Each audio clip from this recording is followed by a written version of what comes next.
आठवलं रायझोबियम काय करतं? Nitrogen fixation. Right? Yes. So please, recording has been started. So please mark your attendance in the chat box so that we can start with the lecture. Yes, Maitreya, you were not there in the last lecture.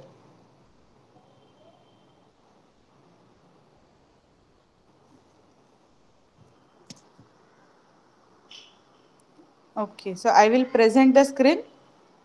Please tell me in the chat box whether it is visible. Okay, so we will start with the lecture. Yes. Last time आपण जे 3 microbes बघितले होते, lactobacillus was used in dairy industry, rhizobium is used in agriculture for nitrogen fixation, and it has symbiotic association with leguminous plants. Therefore, it is used as a biofertilizer. Third bacteria that we studied was yeast. It is not, sorry, third microorganism is yeast. It is a fungus and not a bacterium. So the third microorganism, yeast, which is the scientific name of yeast which is particularly used is Saccharomyces cerevisiae, and in which industries, in two main industries yeast is used. Those two industries are bakery products. यीस्टचा वापर cake बनवण्यासाठी, bread बनवण्यासाठी, जे त्याला स्पॉन्जिनेस येतो ब्रेडला, केक्सना, तो यीस्टमुळे असतो. Yeast carbon dioxide produce करतात आणि तो gas which gets interrupt in solid material, त्याच्यामुळे ते फ्लफी बनतं, त्याच्यामुळे ते फुगून येतं. कुठलाही फूड आयटम जो असतो तो, त्याच्यामुळे यीस्ट, ड्राय यीस्ट जेव्हा घरी आणतात, केक बनवायच्या आधी त्याचं ॲक्टिवेशन करायला लागतं in sugar water, warm water. Activate झालेला यीस्ट जेव्हा आपण कुठल्याही प्रोडक्टमध्ये ॲड करतो आणि त्याला हीट करतो, तेव्हा तो यीस्ट कम्प्लिटली ॲक्टिवेट होतो आणि जे काही प्रोडक्ट आहे ते स्पॉन्जिनेस त्याला येतो. त्यामुळे बेकरी प्रोडक्ट्समध्ये एक यीस्ट यूज केला जातो. आणि second is in alcohol industry for fermentation. Yeast Saccharomyces cerevisiae हे मेनली फर्मेंटेशनसाठी वापरतात. त्यामुळे जे शुगर मोलॅसिस असतं, उसाची मळी जी असते, किंवा ज्वारी, बाजरी, हे सगळे जे काही धान्य आहेत, जी पिकं आहेत, त्यांचं जर फर्मेंटेशन केलं, त्यांना अनेरोबिक कंडिशनमध्ये यीस्ट त्यांच्यामध्ये ॲड केला, तर त्याच्यापासून इथेनॉल बनतं. ओके, जे आता सॅनिटायझर्समध्ये इथेनॉल वापरतात, that is made by this process, that is made with the help of yeast fermentation. So yeast is used in fermentation, alcohol fermentation industry and bakery industry. नाव आता आपल्याला पुढचं बघायचं. त्याच्यानंतर एक छोटासा पॅराग्राफ होता बायो रेमिडिएशन बद्दल, ज्याच्यामध्ये आपण असं बघितलं होतं, बायो रेमिडिएशन म्हणजे काय, जे माणसानी नेचरला जो काही अफेक्ट केलेला आहे. फॉर एक्झाम्पल, समुद्रामध्ये ऑइल स्पिल्स होतात जहाज वाहत असताना. त्याच्यानंतर बरेच साऱ्या इंडस्ट्रीज जे वेस्ट बाहेर टाकतात, त्याच्यामध्ये हेवी मेटल्स असतात, लाईक कॉपर, क्रोमियम सारखे हेवी मेटल्स प्रेझेंट असतात त्या वेस्टमध्ये. ओके, तर अजून पुढे एखादी केमिकल प्रोसेस वापरून त्याचं विघटन करायचं आणि दुसऱ्या प्रकारचं पोल्युशन करायचं. याच्याऐवजी जर आपण नॅचरली अकरिंग मायक्रो ऑर्गॅनिझम्स त्या पर्टिक्युलर फील्डमध्ये ॲड केले, तर त्याची टॉक्झिसिटी, त्या वेस्टची टॉक्झिसिटी कमी करायला ह्या प्रकारचे मायक्रो ऑर्गॅनिझम्स काम करतात. So that is known as bioremediation. With the help of biological agents, we are remediating something. Okay, so now we will start with the topic antibiotics.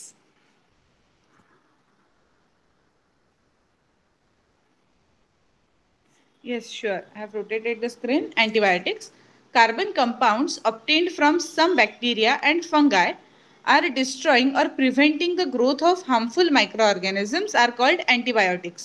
आता ही डेफिनेशन वाचायच्या आधी सुद्धा आपण अनेक वेळेला डॉक्टरकडे जाऊन गोळ्या घेतलेल्या आहेत, आणि तेव्हा आपण डॉक्टरने काय दिलं, कुठलं औषध दिलं, तर अँटीबायोटिक्स दिली, असं आपण बऱ्याच वेळेला ऐकलेलं आहे. त्यामुळे आपल्याला अँटीबायोटिक्स म्हणजे काय ते बेसिक माहिती आहे. काहीतरी एखादी अशी गोष्ट, असं कुठलं तरी औषध जे आपल्या शरीरात जो काही पॉझिटिव्ह एजंट आहे, ज्याच्यामुळे आपल्याला डिसीज झालेला आहे, अशा गोष्टीला मारून टाकतं. ओके, सो आता हे अँटीबायोटिक्स बनवतं कोण, तर केमिकली बाहेर माणसाने बनवलेलं नाही येते, ते एक मायक्रो ऑर्गॅनिझमच अँटीबायोटिक बनवतो, which is used against some another microorganism. म्हणजे फॉर एक्झाम्पल, एखाद्या प्रकारचा फंगस किंवा एखाद्या प्रकारचा बॅक्टेरिया एखादा अँटीबायोटिक बनवतो, ते माणूस त्या मायक्रो ऑर्गॅनिझमकडून एक्स्ट्रॅक्ट करून स्वतःकडे घेतो आणि त्याचं कन्झम्पशन होतं. कशासाठी, दुसऱ्या टाईपचा मायक्रो ऑर्गॅनिझम, दुसऱ्या टाईपचा बॅक्टेरिया मारण्यासाठी. Okay, is it clear what is antibiotic, who is making it?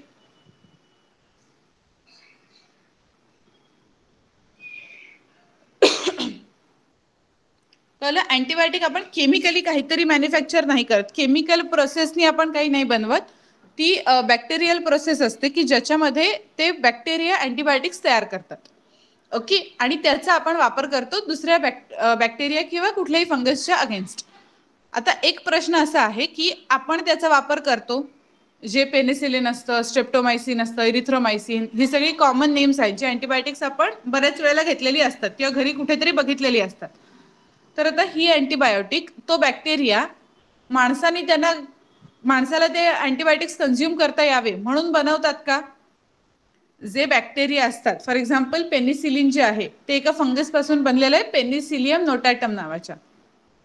Okay, तर आता ते जे पेनिसिलिन बनवत आहे, is it for human use? म्हणजे त्या बॅक्टेरियाचं किंवा त्या फंगसचं एम हे आहे का की माणसाला वापरता आलं पाहिजे, माणसाचं आयुष्य सुधारलं पाहिजे? Is the question clear to you? मी काय विचारतेय कळतंय? आपण अँटीबायोटिक्स घेतो कारण आपल्याला डिसीज फ्री व्हायचंय, आपल्याला तो पर्टिक्युलर पॉझिटिव्ह एजंट आपल्या सिस्टीम मधून बाहेर काढायचा आहे, म्हणून आपण अँटीबायोटिक्स कन्झ्युम करणार. तो बॅक्टेरिया ते अँटीबायोटिक्स का तयार करतोय?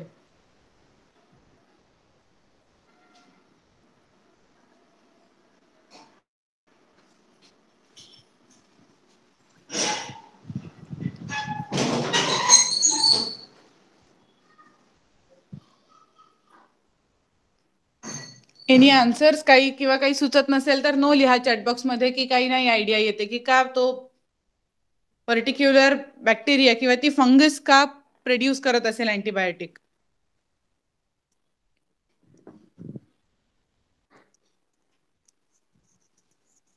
नाही? ओके, सो ते पर्टिक्युलर मायक्रो ऑर्गॅनिझम ते पर्टिक्युलर अँटीबायोटिक ह्याच्यासाठी बनवतं, for defence, for its own defence. Okay, आपण जेव्हा सॉइल मधून काही बॅक्टेरिया काढायला जाऊ तर सॉइलमध्ये एन नंबर ऑफ बॅक्टेरिया असतात, समज 100 आहेत आणि तिथे न्यूट्रिएंट्स लिमिटेड आहेत, बरोबर? प्रत्येक बॅक्टेरियाची ही इच्छा आहे, प्रत्येक मायक्रो ऑर्गॅनिझमची ही इच्छा आहे की मी या सॉइलमध्ये राहायला पाहिजे, बाकीचे राहिले नाही पाहिजेत. तर आता बाकीच्यांना मारण्यासाठी तो काय करेल? बॅक्टेरियाला किंवा मायक्रो ऑर्गॅनिझम्सना असे डिसीजेस होत नाहीत. Okay, it is a single cell, त्यामुळे त्यांच्यामध्ये डिसीज होत नाही. पण हे मेकॅनिझम असतं जे मी सांगतेय ते आता. ओके, त्यांच्या आजूबाजूला जे क्राउडिंग आहे, एका न्यूट्रिएंट समज 10 आहेत आणि 100 मायक्रो ऑर्गॅनिझम्स आहेत, तर त्यातल्या 10च लोकांना, 10च बॅक्टेरियाना किंवा 10च फंगसना फक्त तेवढे न्यूट्रिएंट्स पुरणार, बरोबर? तर उरलेल्यांची गरज नाहीये तिथे. मग उरलेल्यांना संपवायचं कसं, उरलेल्यांना मारायचं कसं? जशी ह्युमन फाईट्स, माणसांमध्ये वॉर, जसं बंदुकीची निर्मिती झालीये, तलवारे, ही जशी शस्त्र माणसाने स्वतःच्या डिफेन्ससाठी काढली, ती अँटीबायोटिक्स ते मायक्रो ऑर्गॅनिझम स्वतःच्या डिफेन्ससाठी काढतात. ओके, आपल्याला ती न्यूट्रिएंट्स मिळावीत म्हणून किंवा आपल्याला त्या मायक्रो ऑर्गॅनिझमनी काही हार्म करू नये म्हणून. Jay, very good, you are thinking on correct lines. तुझा विचार बरोबर ओळीत चाललेला होता की त्याला डिफेन्सिव्ह मेकॅनिझम ठेवायचं. फक्त आपण असं म्हणत नाही की बॅक्टेरियाला किंवा कुठल्या मायक्रो ऑर्गॅनिझमला डिसीज होतो. ओके, बाकी तुझा जो विचार करण्याची लाईन होती that was correct, very good. So this is the reason why microorganisms are synthesizing antibiotics. माणसाला ह्याचा शोध लागला की ह्या प्रकारचं काहीतरी, कुठला तरी बॅक्टेरिया किंवा कुठला तरी फंगस तयार करतोय आणि त्याचा उपयोग आपण आपल्या शरीरात करू शकतो, म्हणून माणसाचा डिसीज संपवण्यासाठी माणसाने ते अँटीबायोटिक्स एक्स्ट्रॅक्ट करण्याचा प्रयत्न केला आणि आता ते अँटीबायोटिक्स एक्स्ट्रॅक्ट होतात आणि आपण कन्झ्युम करतो. Okay, which is a big industry.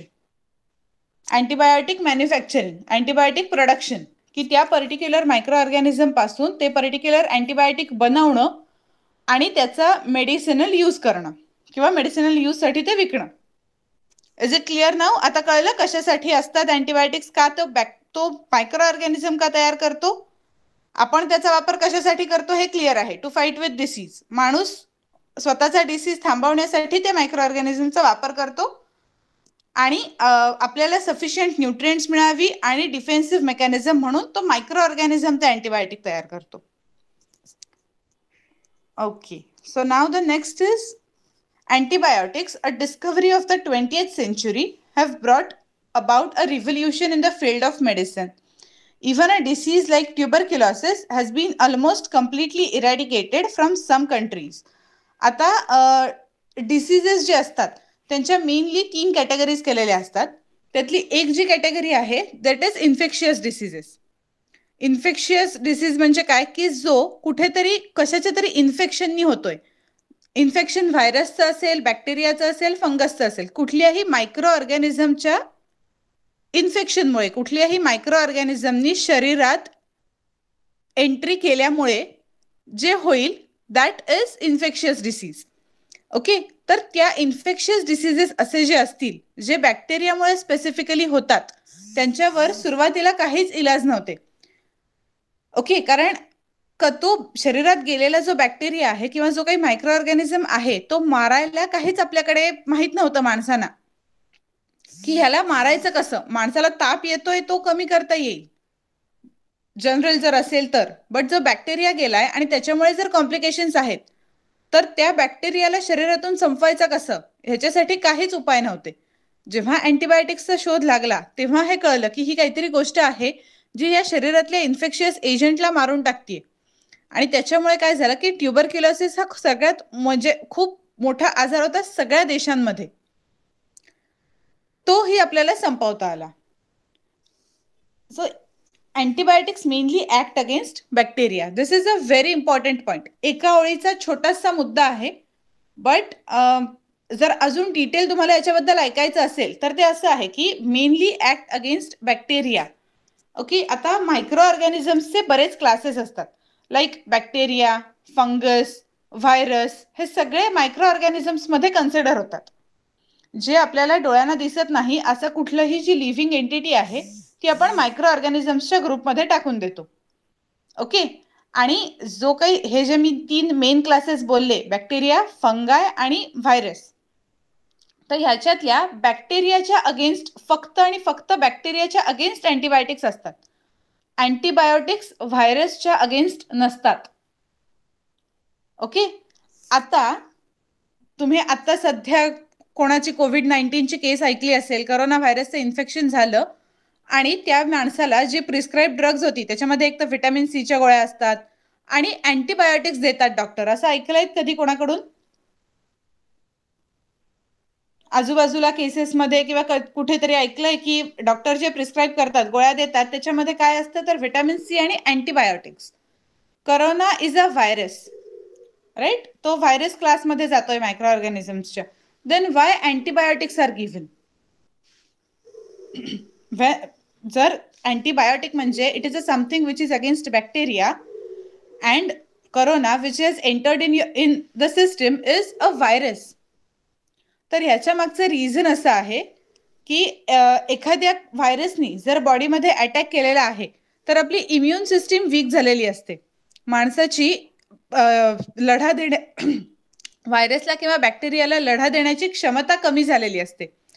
Okay, आणि त्यामुळे काय होतं, जे बॅक्टेरिया नॉर्मली शरीरात मारले जातील, जे पाण्यातून येतील, फूडमधून येतील किंवा दुसऱ्या कुठल्या वेनी येतील, जे शरीरात आरामात मारून टाकले जातील ते इम्युन सिस्टीम वीक झाल्यामुळे मारले जात नाहीत आणि त्यांचं कन्सिक्वेंट इन्फेक्शन होऊ शकतं. म्हणजे ऑलरेडी बॉडी व्हायरल इन्फेक्शन मधून सफर करतेय, along with that bacterial infection पण झालं, then things will get complicated.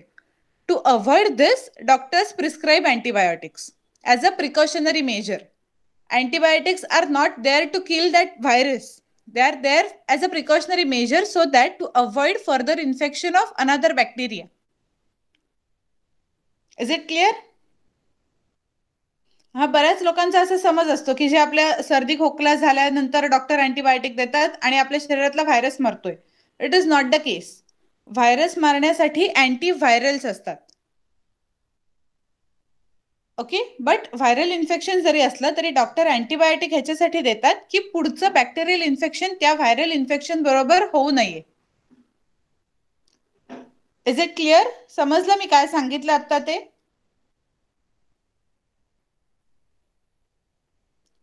Very good. ह्याच्या पुढे मी एक तुम्हाला आज अकॅडमिक नाही बट थोडं वेगळ्या प्रकारचा होमवर्क देणार आहे. त्यामुळे जे मी आता सांगितलं ते लक्षात ठेवा. त्याच्यावर डिपेंडेंट आपल्याला तुम्हाला एक छोटीशी ऍक्टिव्हिटी करायची आहे which we are going to discuss in next lecture. ह्या लेक्चरच्या एंडला मी सांगते तुम्हाला काय करायचं आहे ते. Okay. Some antibiotics can destroy protozoa.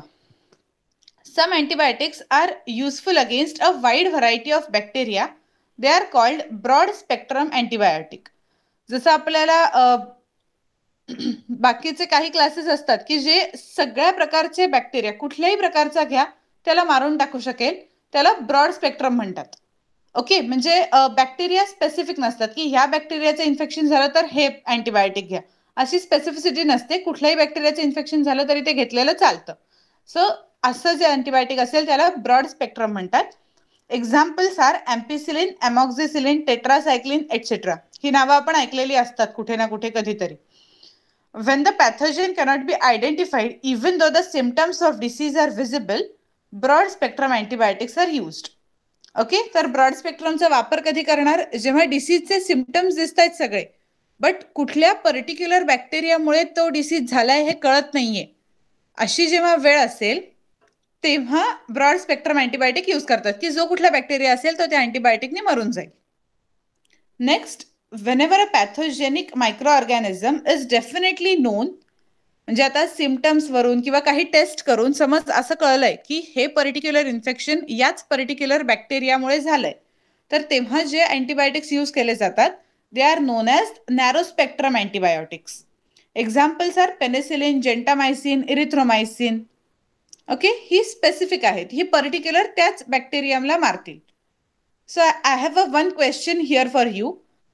Do you think that broad spectrum antibiotics are good or narrow spectrum antibiotics are good?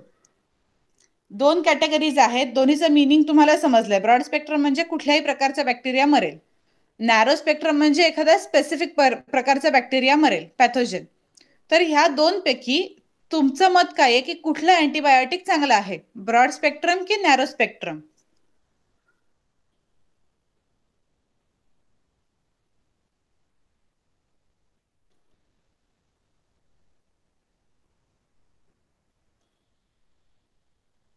Okay, द्विजेशचं आलं मत ब्रॉड स्पेक्ट्रम. बाकी जय, मैत्रेय?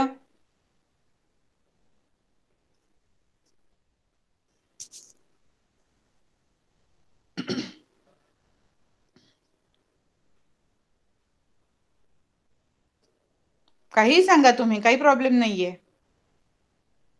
दोन्हीची मिनिंग तुमच्या समोर आलेली आहेत. ब्रॉड स्पेक्ट्रम म्हणजे बऱ्याच टाईपचे बॅक्टेरिया किंवा मायक्रो ऑर्गॅनिझम किल करू शकेल, नॅरो स्पेक्ट्रम म्हणजे स्पेसिफिक टाईपच्या किल करू शकेल.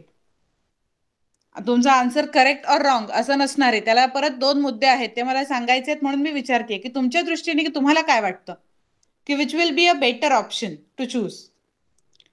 Narrow spectrum. Okay, narrow spectrum. बर, नॅरोसाठी 3 मतं आलेली आहेत.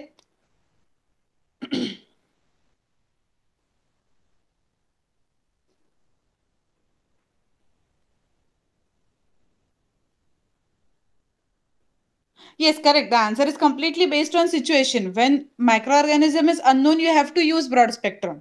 That is true. But why is it necessary? आता भरपूर लोकांचा आन्सर आलाय की narrow spectrum antibiotics, right. But आता मी एक द्विजेशच्या साईडनी, त्यांनी ब्रॉड स्पेक्ट्रम दिलं होतं म्हणून त्याच्या साईडनी एक कमेंट अशी देते की कशाला मग त्या पुढच्या टेस्ट करत बसायच्या नॅरो स्पेक्ट्रम अँटीबायोटिकच्या. ओके, नॅरो स्पेक्ट्रम सिम्पटम्स वरून खूप कमी वेळा कळतो, काही स्पेसिफिक टेस्ट केल्या जातात आणि मग कळतं की ह्या बॅक्टेरियाला इन्फेक्ट केलंय म्हणून हे अँटीबायोटिक देऊया. जर ब्रॉड स्पेक्ट्रम दिलं तर कुठलाही बॅक्टेरिया असेल तरी मरणारच आहे. Then why to go for narrow spectrum antibiotics? Okay, is the question clear नाव? नॅरो स्पेक्ट्रम साठी मध्ये एक टेस्टचा पॅरामीटर ऍड होतोय, त्याची गरज का पडतीये? तो करायचाच नाही ना. इन जनरल नॅरो स्पेक्ट्रमचं काही शोध लावायचेच नाही, त्याच्यावर वर्किंग करायचंच नाही. ब्रॉड स्पेक्ट्रम दिला की कुठलाही मरणार आहे.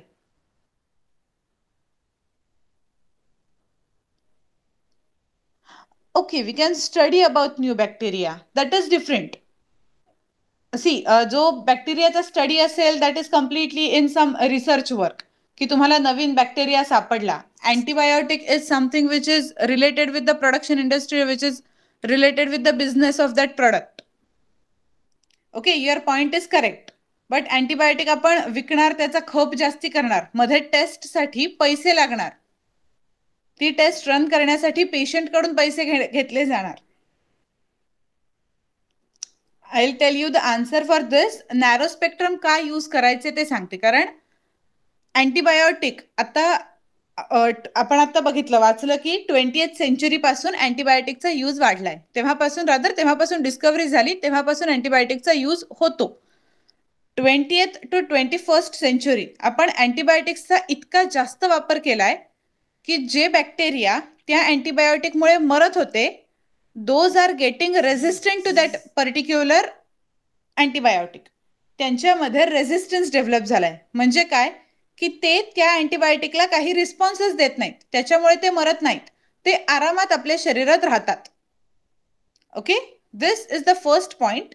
And second point is that broad spectrum antibiotic जेव्हा आपण कन्झ्युम करतो, आपल्या शरीरात असे काही चांगले बॅक्टेरिया सुद्धा आहेत. फॉर एक्झाम्पल लॅक्टोबॅसिलस, जो आपल्या शरीरामध्ये आपल्या डायजेस्टिव्ह सिस्टीमचा प्रॉब्लेम सॉल्व्ह करायला मदत करतो. इकोलाय, जो व्हिटॅमिन के प्रोडक्शनसाठी उपयोगी असतो.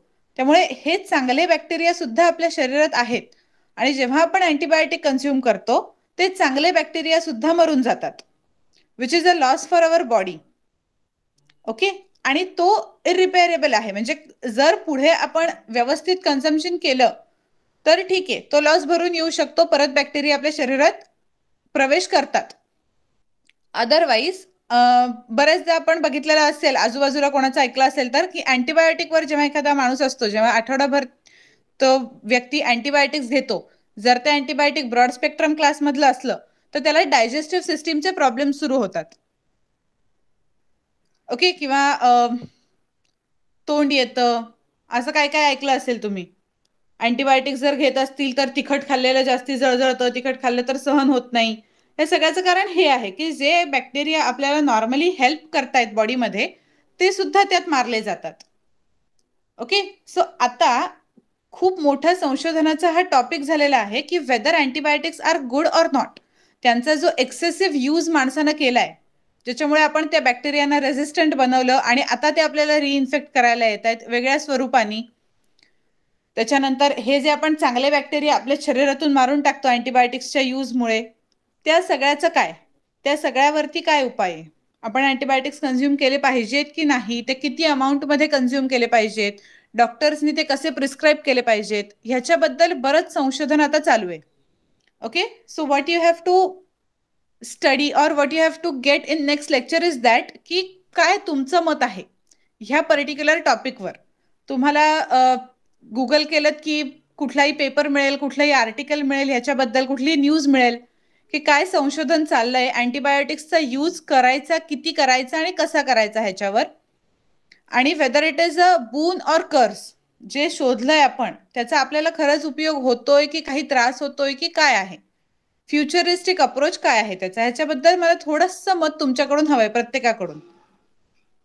ओके, जे काही असेल, it is not correct or wrong, त्याच्यामध्ये काहीच चूक किंवा बरोबर अशा दोन बाजू नसणार. कारण अजून रिसर्चर्स पण त्याच्यावरती काम करतायत की ह्याचं आपण कसं, ह्याच्यातून काय मार्ग काढू शकतो की जेणेकरून हे फक्त आपल्या उपयोगीच पडेल आणि त्याचे काही अपाय होणार नाहीत.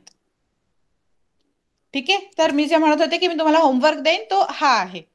It is not related with your syllabus, but अजून तुमची एक्झाम यायला आता पुढची बऱ्यापैकी वेळ आहे तुमच्याकडे, थोडं फ्री टाइम आहे, एक 10 मिनिटाचं काम आहे हे, की जेव्हा तुम्हाला हे शोधून आणायचंय की काय तुमचं मत निर्माण करायचंय. रादर एखादा आर्टिकल वाचा पुढच्या लेक्चरमध्ये आणि मला सांगा की तुम्हाला काय वाटतं की हे अँटीबायोटिक यूज करणं आपल्याला कितपत चांगलं आहे, किंवा काय आपण त्याच्याबद्दल म्हणू शकतो, अजून काय शोध वेगळे लावू शकता येतील ह्या एरियामध्ये. Is it clear? काय करायचंय नेक्स्ट लेक्चरला ते समजलंय?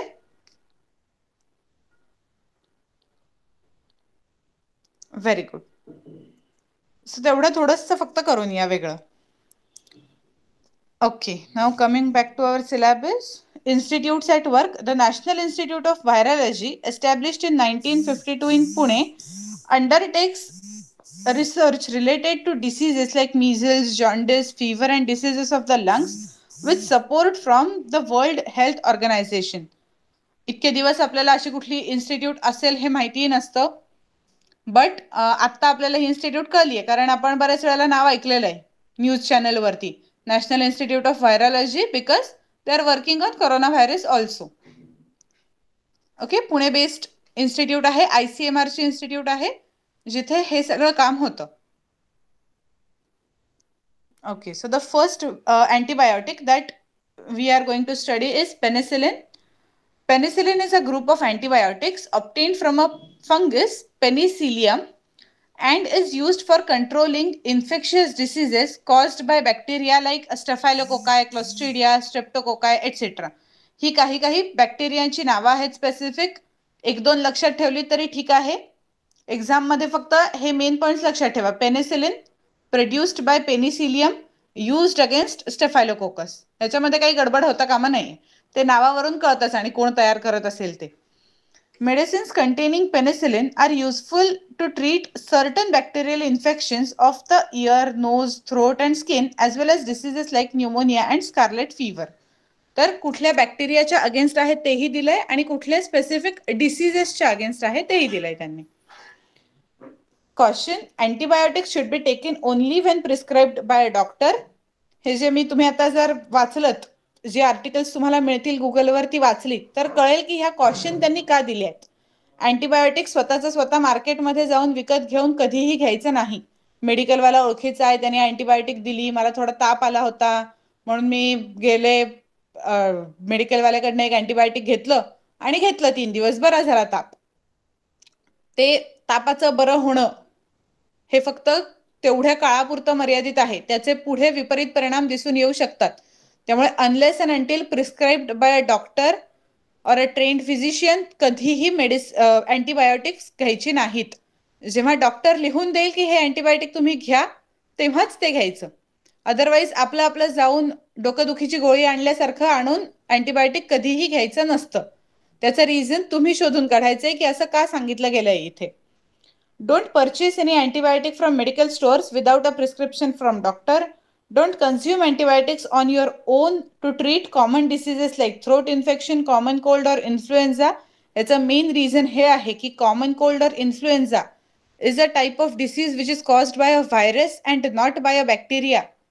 त्यामुळे जर तो ट्रीट होण्यासारखा असेल, जर ते व्हायरल इन्फेक्शन एकदम माइल्ड असेल तर ते आपण आपली इम्युन सिस्टीम भरून काढू शकते. तिथे अँटीबायोटिक्सचा काहीही उपयोग होत नाही. जे 2 दिवसांनी व्हायरल इन्फेक्शन मध्ये जेव्हा सर्दी होते आणि सर्दीशी रिलेटेड जो थोडासा ताप येतो तो 2 दिवसांनी बरा होतो. वेदर यू टेक अँटीबायोटिक और not, it is gonna happen that तुम्ही बरे होणार. ओके, अँटीबायोटिक घेतल्याने तिथे काहीही फरक पडत नाही. जेव्हा डॉक्टरला वाटेल की कदाचित हे व्हायरल इन्फेक्शन बराच काळ चालेल आणि त्याच्याबरोबर बॅक्टेरियल इन्फेक्शन होऊ शकेल, तेव्हा डॉक्टर अँटीबायोटिक देईल. डॉक्टरनी बरेच वर्ष त्याचा अभ्यास केलेला आहे. त्यांनी आयुष्याची जवळजवळ 7-8 वर्ष घालवली आहेत. कशासाठी? तर ह्या स्पेसिफिक फील्डमध्ये अभ्यास करण्यासाठी. त्यामुळे त्या डॉक्टरला त्याच्यातलं जास्ती माहिती असतं आणि म्हणून जेव्हा डॉक्टर्स देतील तेव्हाच अँटीबायोटिक घ्यायची. अदरवाईज ताप आलाय, सर्दी झाली आहे म्हणून कुठल्याही डॉक्टरकडून कधीही अँटीबायोटिक घ्यायला जायचं नाही. कुठल्याही मेडिकलमधून कधीही अँटीबायोटिक घ्यायला जायचं नाही. Even if you feel well before completing of the prescribed course of the antibiotic, you must continue and complete it. This is a very important point. की आपल्याकडनं असं होतं की अँटीबायोटिक जेव्हा घेतली जातात, जेव्हा आपल्याला थोड्या दिवसांचा ताप आलेला आहे, ठीक आहे, डॉक्टर 6 दिवसाचे अँटीबायोटिक देतात. आपण 3 दिवस घेतो, 3 दिवसानंतर एकदम फ्रेश वाटायला सुरुवात होते. आता काही होत नाहीये मला, तर मी कशाला औषधं घेऊ उगाचच. तर असं अँटीबायोटिकच्या बाबतीत अजिबात करायचं नाही. भलेही आपली जो काही आजार असेल तो 3 दिवसात बरा झालेला आहे असं वाटत असलं तरी जेवढा कोर्स डॉक्टरने दिलेला आहे तो पूर्णपणे कंप्लीट करायचा. ओके, तो कंप्लीट नाही केला तर काय होतं, जेव्हा आपण अँटीबायोटिक घेतो, समज आपल्या शरीरात 10 बॅक्टेरिया आहेत, ठीक आहे, तर त्यातले 7 बॅक्टेरिया 3 दिवसात मरतायत असं कन्सिडर करा. उरलेले 3 बॅक्टेरिया शरीरात राहतात, त्यांचा काही फार आपल्याला अपाय होत नाही, त्यांच्यामुळे फार त्रास होत नाही. बट ते 3 तिथे असतात, ते तिथे प्रेझेंट असतात. जर आपण अँटीबायोटिकचा कोर्स पूर्ण केला तर ते 3 सुद्धा मरून जातात आणि आपली बॉडी पूर्णपणे रिकामी होते त्या पर्टिक्युलर बॅक्टेरियापासून. ओके. जर आपण तो अँटीबायोटिकचा कोर्स अर्ध्यातच सोडून दिला तर काय होतं, 7 जे असतात ते मेलेले असतात, त्यांचा काही त्रास नाही राहत. 3 उरलेले जे असतात ना ते शरीरात ॲज इट इज राहतात आणि नंतर ते रेझिस्टंट बनतात आणि आपल्याला अजून नवीन त्रास सुरू करून देतात. त्यामुळे जर 6 दिवसांचा कोर्स कंप्लीट केला तर त्याच्यानंतर पुढचं कमीत कमी वर्षभर तुम्ही आजारी नाही पडणार. बट हे असं मध्येच सोडलं तर पुढच्या 3 महिन्यात पुन्हा एकदा इन्फेक्शन होतं. कशामुळे? ते उरलेले जे 3 होते ना त्यांनी त्रास दिलाय आपल्याला.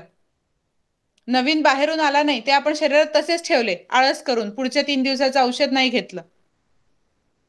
Okay, so this point is also important. And the last point, don't suggest to others the antibiotics which were useful to you. आता हाही एक महत्वाचा पॉइंट आहे. काही लोकांना काही अँटीबायोटिक्स स्पेसिफिक असतात आणि काही लोकांना अँटीबायोटिक्सची ॲलर्जी असते. ओके, आणि ती ॲलर्जी इतकी सिव्हिअर असते की which might cause death. There are some cases डॉक्टरला विचारलेलं नाहीये, अँटीबायोटिक दिलं, पेनिसिलिन जे आपण आता अभ्यास करतोय तेच पेनिसिलिन जे आहे तेच अँटीबायोटिक इतकं फेटल आहे की जर तो माणूस त्या पेनिसिलिनला ॲक्सेप्टेबल त्याची बॉडी नसेल तर तो माणूस मरू सुद्धा शकतो वेळेत इलाज न झाल्यामुळे.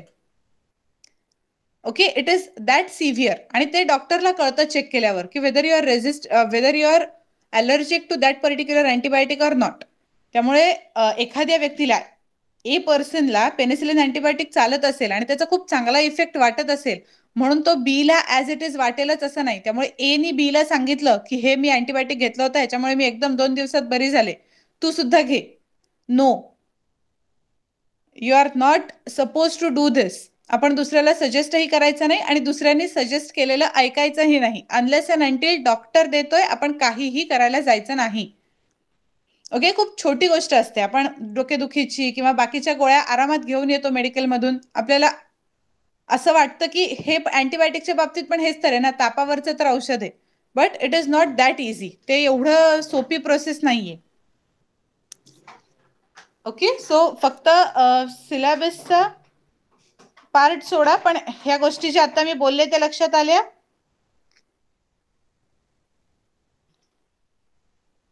नुसतं आपल्याला फक्त 9thचा सिलेबसमध्ये अँटीबायोटिक्स आहे असं म्हणून सोडून देऊ नका.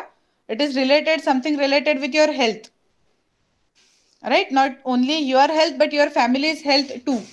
आपण एकटे शिकलोय, आपल्या घरातल्यांना पण सगळ्यांना सांगायचं आहे की अँटीबायोटिक्स आपली आपण घेऊ नका, राईट? डॉक्टरने सांगितलं की जरूर घ्यायची, तो कोर्स पूर्ण करायचाच, बट स्वतःहून काहीही करायला जायचं नाही. तुम्ही पुढे जाऊन डॉक्टर बनलात आणि घेतले तर that is fine, that is good, otherwise नाही. Okay, so the next is introduction to scientist. आता कोणी हे पर्टिक्युलर अँटीबायोटिक्सचा शोध लावला आणि कसा ते आपण बघूया. Alexander Fleming, a professor of microbiology at St. Mary's Hospital, had cultured varieties of bacteria and fungi in petri dish in his laboratory. तर आता हे जे काही बॅक्टेरिया असतील, फंगस असतील, त्यांचा अभ्यास करण्यासाठी म्हणून त्यांचं कल्चरिंग करायला लागतं.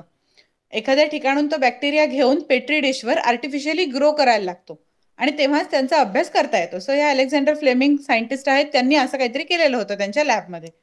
On 3 September 1928, while observing Staphylococcus cultures, he made an interesting observation in one petri dish. In that petri dish, fungal colonies had grown, but the area around those colonies was clean and clear. That is, bacteria had actually been destroyed. Okay, आता ideally मी मायक्रोबायोलॉजीचा अभ्यास केलाय, तर ideal situation काय असते की जेव्हा तुम्ही bacterial culture कराल एखाद्या डिशमध्ये, फंगल कल्चर आलं नाही पाहिजे. त्याच्यात बॅक्टेरिया ग्रो करताय तर फक्त बॅक्टेरिया आले पाहिजेत, फंगस आली नाही पाहिजे. बट ह्या सायंटिस्ट कडून असं झालं की थोडासा डिले झाला ऑब्झर्वेशन्स करायला, वेगळ्या कामामुळे बाहेर जायला लागल्यामुळे ऑब्झर्वेशन्स करायला डिले झाला आणि विदिन दोज पिरियड, त्यात 2-3 दिवसांमध्ये बॅक्टेरियाच्या बरोबर फंगस सुद्धा ग्रो झाली.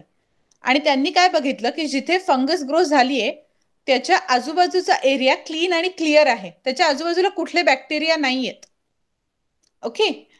After further studies he confirmed that the fungus growing there was penicillium and its secretion had destroyed the bacterial colonies. तर आता त्यांनी काय बघितलं की जो फंगस ग्रो झालाय त्या फंगसचं नाव आहे पेनिसिलियम आणि त्यांनी ते स्टफायलोकोकायचे जे bacteria which he was interested in ते जे बॅक्टेरिया होते ते डिस्ट्रॉय केले. Thus the first antibiotic penicillin had been discovered accidentally. आता हे काही ठरवून शोध लावलेला नव्हता की ह्या बॅक्टेरियाला मारण्यासाठी मी काहीतरी तयार करतो आणि झालंय असं अलेक्झांडर फ्लेमिंगचं एम नव्हतं. त्यांचं एम होतं स्टफायलोकोकसचा अभ्यास. तो करताना तिथे फंगस ग्रो झालेली दिसली आणि आता ही एखाद्या रिसर्चरची ही एखाद्या सायंटिस्टची डोकं चालवायची पद्धत आहे की तिथे क्लिअर का दिसलं हे बघितलं. नुसतं क्लिअर दिसतंय काहीतरी फंगल ग्रोथ आहे, मला स्टफायलोकोकस बघायचं होतं, मी ह्याच्यावर काहीतरी फंगस आलाय म्हणून ती पेट्री डिश जर फेकून दिली गेली असती तर अँटीबायोटिक्सचा शोधच लागला नसता. Just because he scene that and he became interested in that topic की काहीतरी वेगळं दिसतंय आणि त्यांनी ते बघितलं तेव्हा त्यांच्या लक्षात आलं की हे काहीतरी त्या पेनिसिलियमचं सिक्रिशन आहे जे त्या पर्टिक्युलर बॅक्टेरियाला मारतंय. ओके. आणि त्यामुळे ऍक्सिडेंटली पेनिसिलिनचा शोध लागला. And this formed the basis for attempts to find cures for incurable diseases. आणि त्याच्यामुळे हे एक बेसिक गोष्ट काहीतरी आपल्याला मिळाली की जे डिसीज बरे करता येणार नाहीत ते बरे करता येणं सुरुवात झाली. Shouldn't we always be grateful to Alexander Fleming for discovering the life-saving antibiotics? The answer is always yes. Completely yes. असे बरेच सारे डिसीजेस आहेत जे कम्प्लिटली इरॅडिकेट झाले ज्यांचं आता नाव सुद्धा घेतलं जात नाही because we have antibiotics for them, we have antibiotics against them. जरी त्याचं इन्फेक्शन झालं तरी we have something to cure them. Okay. Wonderful to no.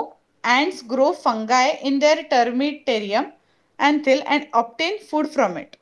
Some species of wasps and other insects lay their eggs in the fungal bodies growing on trees, thus ensuring a food supply for their larvae.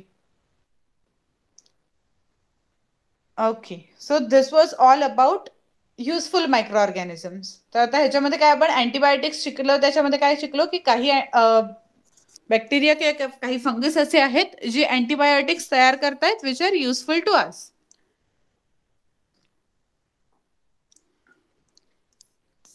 Now we are going to study harmful microorganisms. Okay. Which changes do you notice in leather articles and gunny jute bags during the rainy season? लेदरचे बूट असतील किंवा jackets असतील, purses असतील तर त्याच्यामध्ये काही change दिसतो का rainy season, पावसाळा आला की घरात काही वेगवेगळं दिसायला लागतं का?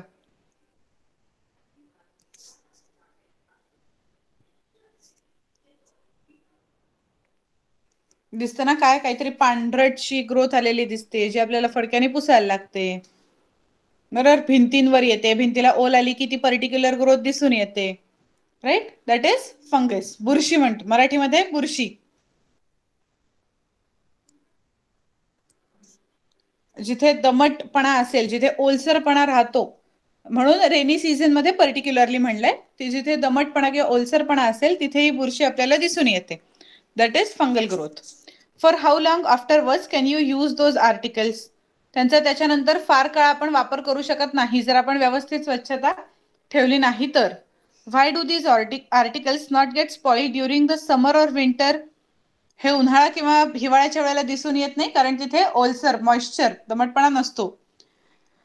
Microscopic spores of fungi are present in the air.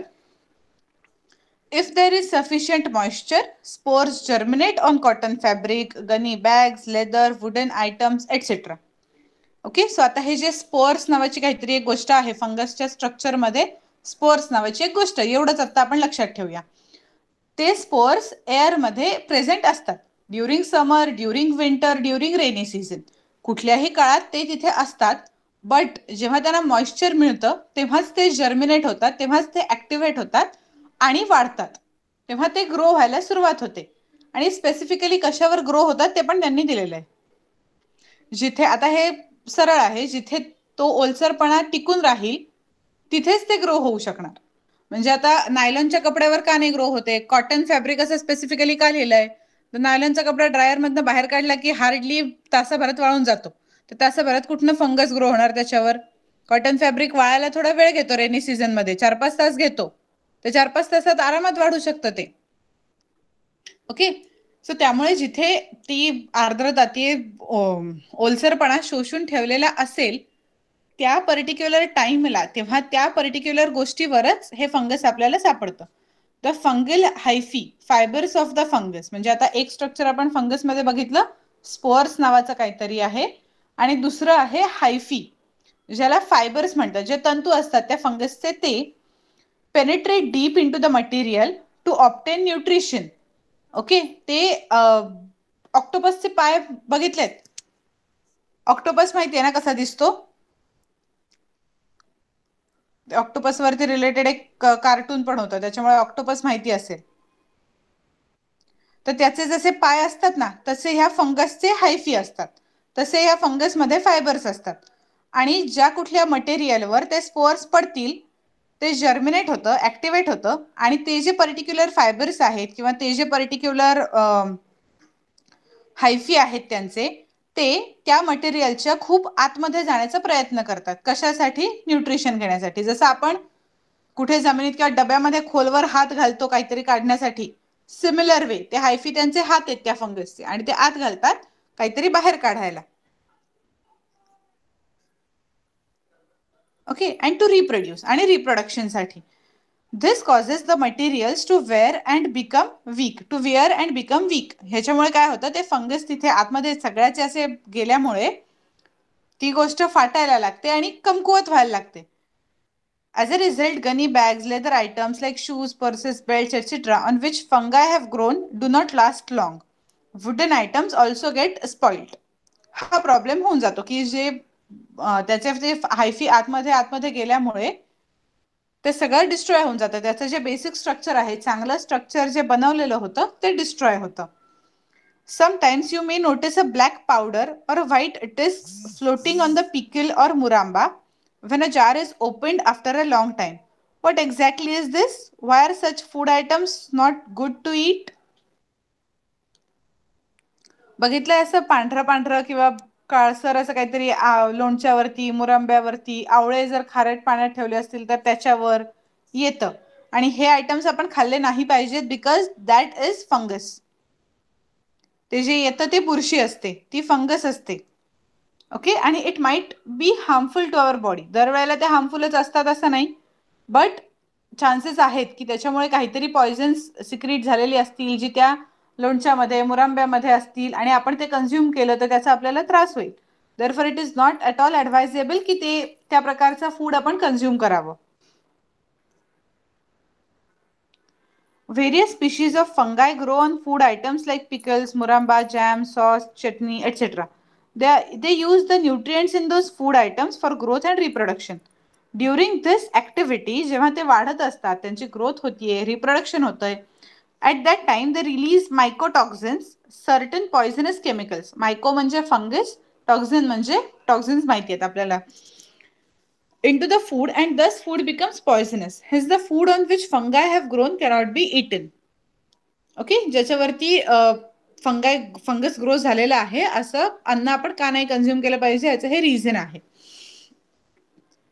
आणि काही वेळेला असं होतं की काय वरती वरतीच आहे ती बुरशी, ती काढून टाकूया, खालचं लोणचं तर चांगलं असेल, बरोबर असं वाटतं आपल्याला. पण आईला तर कायम वाटतं असं, एवढ्या मेहनतीने ते लोणचं बनवलेलं असतं, पण त्याला वरती बुरशी आली, ठीक आहे वरवरच आहे ती काढून घेतली की खालचं लोणचं तर चांगलं असेल. वरनं आपण फक्त फिजिकल फंगस काढून टाकतो, त्यांनी जर टॉक्झिन सिक्रीट केलेली असतील तर ती आतपर्यंत गेलेली असतात. ओके, त्यामुळे असे फूड आयटम्स शक्यतो कन्झ्युम करू नयेत, अजिबात त्या मार्गाला जाऊ नये की ते फूड आपण खातोय, असं करायचं नाही. ओके, कांद्यावरती काळं काळं असतं माहितीये, कांदा कधी चिरायला घेतलाय का? आता बरीचशी मुलंच आहेत लेक्चरमध्ये. कांदा जेव्हा घरी येतो त्याच्यावर काहीतरी काळ्या रंगाचं असतं, that is also a fungal spore. ती फंगसची स्पोअर्स असतात, but they are not harmful. ते कुठलंही टॉक्झिन तयार नाही करत आणि एनिवे ते फक्त सालावर येतात. ते साल आपण कांद्याचं काढून टाकतो तसंही, त्यामुळे त्यांचा काही अपाय नसतो. बट ते जे काळा काळा असतं that is fungus, fungal spore rather. त्या फंगसचं नाव जर तुम्हाला काही इंटरेस्ट वाटत असेल या टॉपिकमध्ये तर शोधून आणा नेक्स्ट लेक्चरला, कुठल्या प्रकारची फंगस असते ती. Next species other harmful microorganism is clostridium. Sometimes cases of food poisoning occur during community feasts. म्हणजे जेव्हा काहीतरी कम्युनिटीचा प्रोग्राम आहे, सोशल काहीतरी जेवण आहे, तेव्हा पॉइझनिंगच्या केसेस बघून दिसतात आपल्याला. How does the food become poisonous all of a sudden? कसं काय अन्न पॉइझनस बनू शकतं? तर the bacteria which spoil cooked food are clostridium. Out of about 100 different species of this bacterium, some are free living in the soil, whereas some live in the alimentary canal of humans and other animals. काही bacteria clostridium या क्लासमधले काही species या सॉइलमध्ये राहतात, काही ह्युमनच्या सिस्टीममध्ये, elementary कॅनलमध्ये किंवा digestive सिस्टीमच्या कुठल्याही ट्रॅक्टमध्ये राहतात.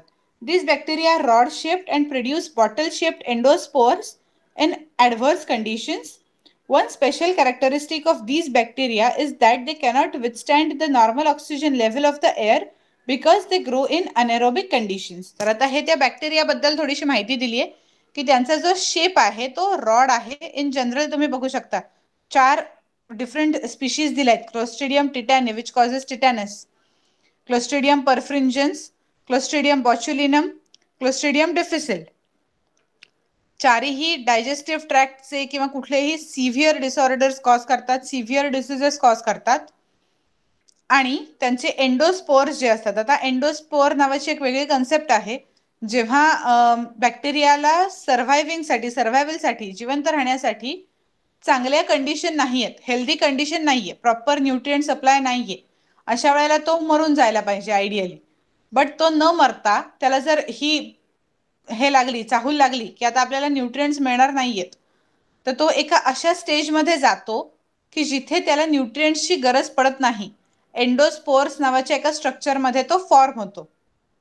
ओके, आणि ते स्ट्रक्चर तो का तयार करतो? तर जेणेकरून जेव्हा परत आपण ते एंडोस्पोर्स न्यूट्रिएंट्स मध्ये टाकू तेव्हा त्याचा परत बॅक्टेरिया तयार होतो.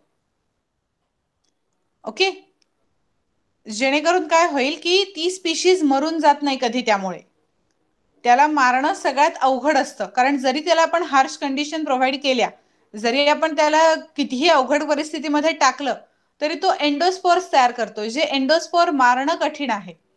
बॅक्टेरियल सेल मारणं त्या मानानं सोपं आहे, बट एंडोस्पोर हा असा एक पर्टिक्युलर पार्ट तो बॅक्टेरिया तयार करतो की जो ह्या पर्टिक्युलर अँटीबायोटिक्सना किंवा काही गोष्टींना रेझिस्टंट असतो आणि त्याला मारणं कठीण होतं.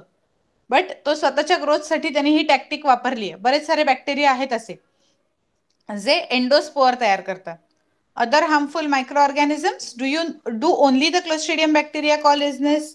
फक्त क्लोस्ट्रीडियममुळे इलनेस होतो का? तर नाही, बरेच सारे बॅक्टेरिया आहेत त्यांच्यामुळे बरेच सारे आजार होतात.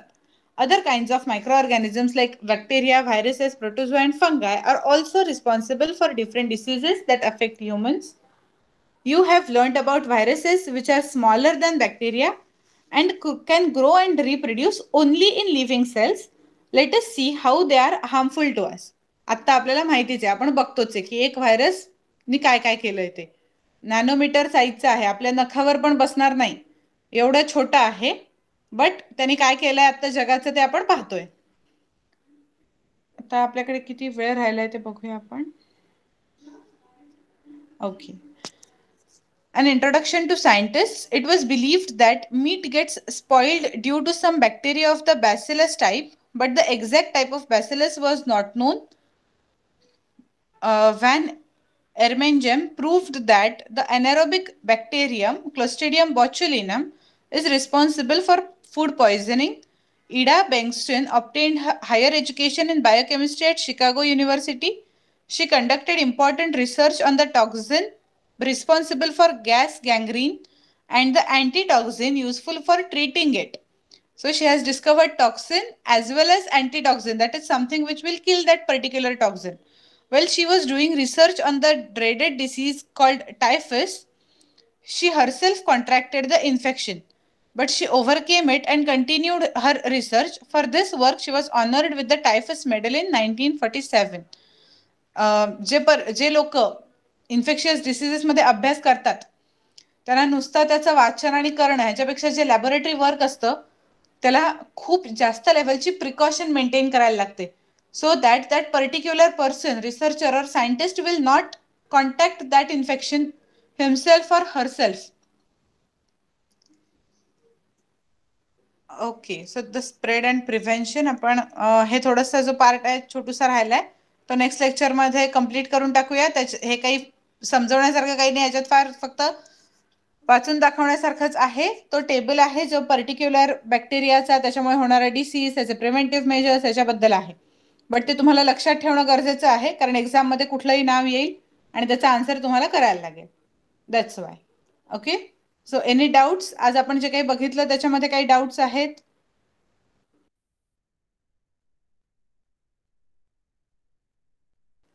Okay, very good. So we'll meet in the next lecture. Till that, thank you and bye.